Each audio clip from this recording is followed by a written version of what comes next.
Back in my early days, my mentor Shof got me excited. I was 25 years old then. He made me enthusiastic about becoming wealthy and financially independent. He made me excited about the person I was going to become. He also got me excited about the idea of borrowing my first money to start a business. He said, "You have to get started in a little business." I replied, "Well, I don't have any money." He responded, "Well, that's not the problem." You see, until then, I always thought that not having money was a big problem. But he assured me it wasn't. He said, no, you can get the money. He continued, "I'll coach you on how to get the money." I was amazed and said, "Wow." He then asked, "Who's your banker?" I answered, "Jimmy Jingles down at CNP Bank." Shof confidently said, "Well, Jingles will give you the money." I was skeptical and said, "Look, I owe him more money now than I can pay." Shof dismissed my concerns, saying, "Well, that doesn't matter." Up until then, I always thought it mattered if I already owed money. No wonder I wasn't excited before. I hadn't realized this new perspective. Shof said, no, he explained that Jingles would likely lend me the money I needed to start the business. I asked, why would he do that? I can't pay now what I owe him. Shof replied, no, you don't understand. He assured me, let me coach you. And so he guided me to go down and present my case to Jingles. I got $250. Back then, $250 was a lot of money. But guess what? After that experience, I learned an important lesson. With my skills, if I just practiced and improved, there was no limit to what I could achieve. I realized that in the future, I could borrow more money, and who knows who would believe in my story. This realization got me so excited because I understood that if I wanted to, I could get good at anything and change my life and my future. So get excited. But not just the fake excitement that comes from pure positive thinking. You need to get excited about some very basic things. Anytime someone decides to, they can make significant changes in their life. Personally, socially, and financially. Your life doesn't have to stay the same after today. Imagine what you could do today if you genuinely got excited about committing to a positive action, something constructive that would make the changes you want in your life and help you move in the direction you want to go. Get excited. Get excited about your potential. Human capability is rarely the problem. We can learn to do the most amazing things. All we need is to take the time to do it. So it's not about what we're capable of. It's about our judgment, our excitement, our will, and how much we want it. It's really exciting to realize that any day you want, you can change your life. You can decide on any day to make major changes. Your life doesn't have to stay the same. And that's truly exciting. Knowing that both intellectually and personally, you can actually do things that will bring about significant changes in your life is empowering. A new idea is just as close as the next book you open. It's as near as walking into a library or a bookstore, attending a class, or meeting someone with more experience than you. Conversations can spark great ideas.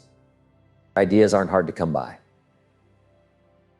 There are all kinds of ideas for businesses, products, and services. If you want to do well, you need to find something good to pursue. Find a human need and figure out how to meet it. Success is a simple formula, but it requires a good idea and something you believe in. Maybe you already have a great idea. Don't always look somewhere else until you've fully explored where you are. There's a good book called Acres of Diamonds that tells a unique story. It's about a man who went off seeking his fortune, sold his property, and then discovered that the property he sold had a fortune in diamonds. So make sure you haven't walked away from your fortune. Don't always be looking elsewhere without exploring what you already have. Humans can come up with the most intriguing things to do. All you need is a little money and a lot of creativity.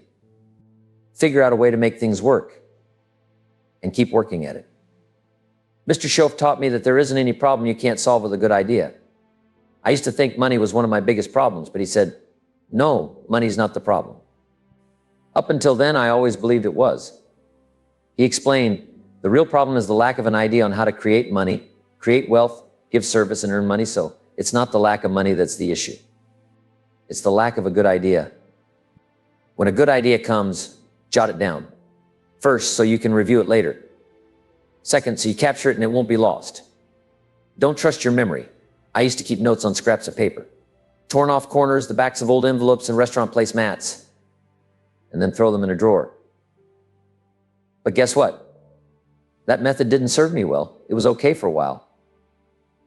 But later, trying to find something or sort through those pieces of paper wasn't effective. So I finally learned to start putting my ideas in a journal, a bound volume. The first step to success is good ideas. You must be a collector of good ideas, but we also need something else. inspiration, and emotional vitality. Without these, ideas won't go very far. They might help you just get by. But ideas combined with inspiration can do incredible things for your life, career, and future.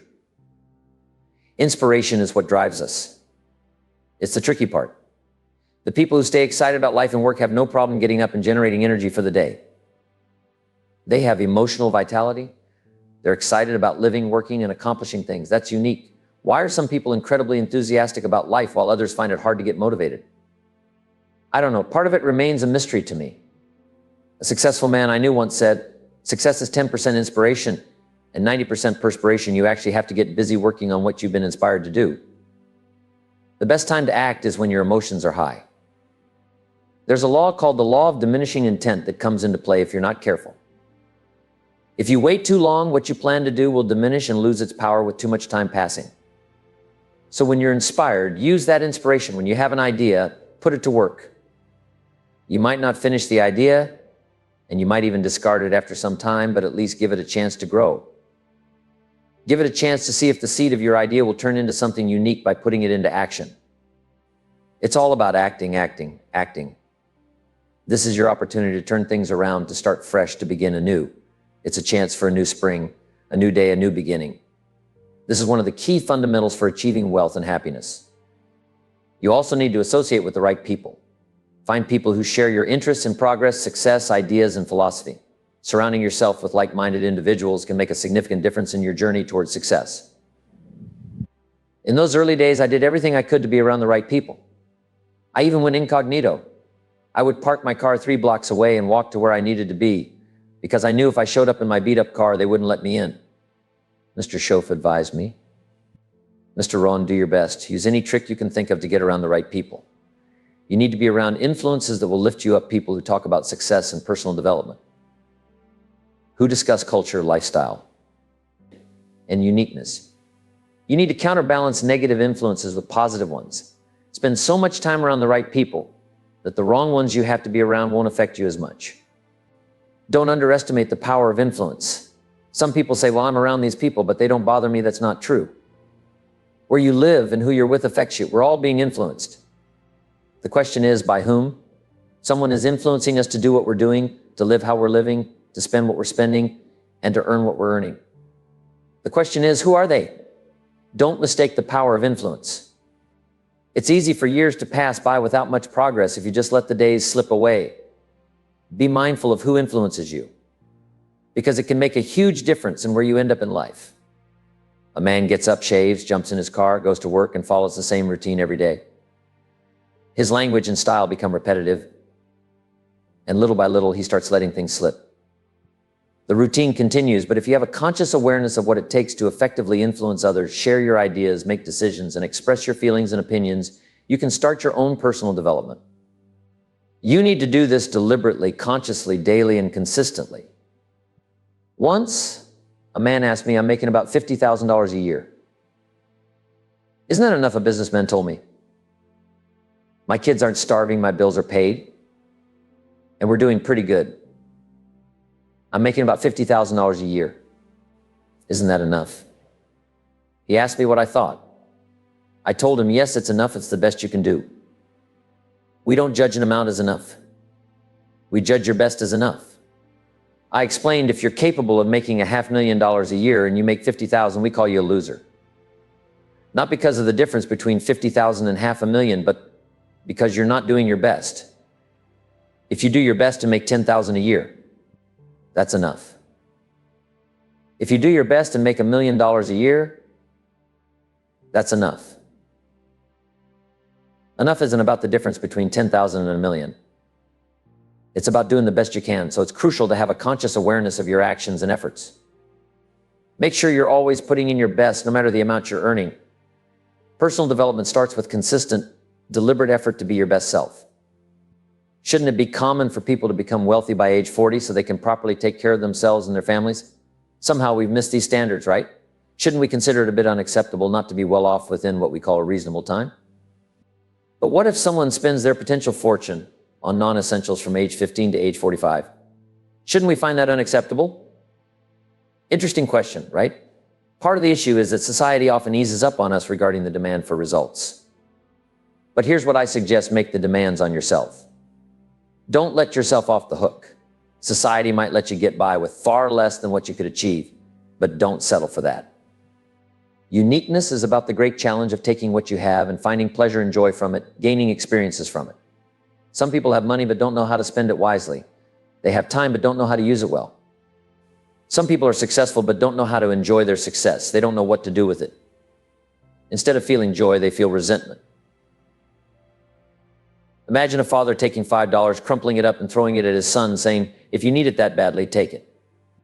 It's still the same $5, but instead of giving it with joy, he gives it with bitterness. This is the difference between knowing how to live and not knowing how to live. It's all about lifestyle.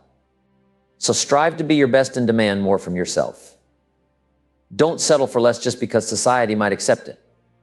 Learn how to use your time, money, and success in a way that brings you joy and fulfillment. That's the key to a truly successful and happy life. Success isn't just about having experiences. It's about the emotions those experiences create. The feelings we get from our experiences play a huge role in shaping our lives, our future, and our success.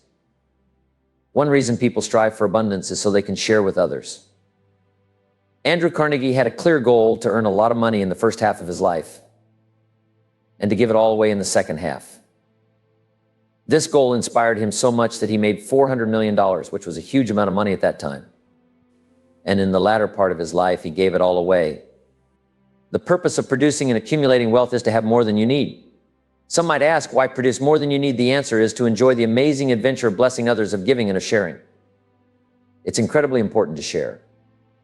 People who only focus on themselves will always be poor in spirit, money, and in many other ways. If you only take care of yourself, you'll be limited in every aspect. The key to wealth is to find a way to serve many people. This is also the key to greatness, becoming a servant to many. Sharing is unique because the more you give, the more you grow. This is one of life's paradoxes. You might think that by sharing you would have less, but that's not true. In fact, giving makes you bigger and better. It's like when you have your first child and you love them deeply. You might wonder if having a second child means you'll have to divide your love. Surprisingly, the answer is no. Somehow you find the capacity to love the second child just as much as the first. If you have 3, 4, or 5 children, you don't have to divide your love. Each child still gets all your love and care. As the need and chance to give increase, your ability to give grows too. What you give away multiplies. This is one of life's mysteries and what makes life special.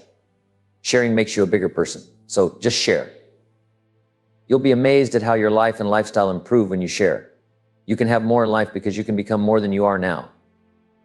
This is the challenge we face. On the flip side, if you don't change yourself, you'll always have what you have now. The key to a better future is you. The first question is one of the most important questions in the world. Why? Why should you try? Why should you read so many books? Why go so far? Why earn so much money? Why share so much? Why learn all that? Why wake up so early? Why put yourself through all that effort? Why aim for so much? These are all good questions. Why? One of the best answers to why is another question: why not? What else are you going to do with your life? Why not see how many books you can read, how far you can go, how much you can earn, how many friends you can make, how much you can develop your personality, how much influence you can have, how many things you can accomplish, how far you can travel, and what you can experience? Why not? You're going to be here until the end, so why not make the most of it? The third question is, why not you? Why can't you be the one to do incredible things? Many people have achieved amazing things even when they started with very little. Some people have done so well in life. They get to travel, see everything, do everything, and be part of amazing experiences. So why not you? Why can't you be one of those people? There's no reason why you can't.